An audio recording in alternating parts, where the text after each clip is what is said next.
একটি ছোট শহরে রবি নামের এক ছেলেটি থাকত। রবি খুব মোবাইল প্রেমী ছিল। একদিন রবি বাজারে ঘুরতে গিয়ে এক বুড়ো লোকের সঙ্গে দেখা করল। বুড়ো লোকটি বলল, বাবা, এই মোবাইলটা নেবে? এটা কিন্তু জাদুকরি মোবাইল, যা চাইবে তাই দেবে। এটা নিশ্চয়ই মজা করছে। কিন্তু কৌতূহলবশত মোবাইলটা কিনে নিল। বাড়ি ফিরে সে মজা করে বলল, মোবাইল, আমার পিৎজা চাই। হঠাৎই টেবিলের উপর গরম গরম পিৎজা হাজির। রবি অবাক হয়ে গেল। তারপর সে বলল, মোবাইল, আমাকে একটা নতুন গেম সেট দে। সঙ্গে সঙ্গে ঘরে তৈরি হলো ঝকঝকে গেমিং সেটআপ। রবি আনন্দে লাফাতে লাগল। এভাবেই দিন যেতে লাগল।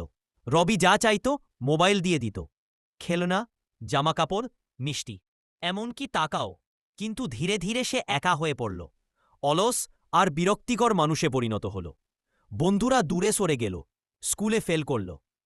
একদিন মোবাইলের স্ক্রিনে অদ্ভুত লেখা দেখা গেল, তুই যা যা পেয়েছি সব আমি নিয়ে নিচ্ছি। মুহূর্তের মধ্যে সবকিছু অদৃশ্য হয়ে গেল। খেলনা, টাকা, এমনকি মোবাইলটাও। রবি স্তব্ধ হয়ে বসে রই একদম খালি ঘরে। ঠিক তখনই সেই বুড়ো লোকটি আবার এল। সে হেসে বলল, বাবা, মনে রাখিস, আসল জাদু মোবাইলে নয়, পরিশ্রমে আছে। রবির চোখে জল এল। সেদিন থেকে সে প্রতিদিন পরিশ্রম করে পড়াশোনা শুরু করল।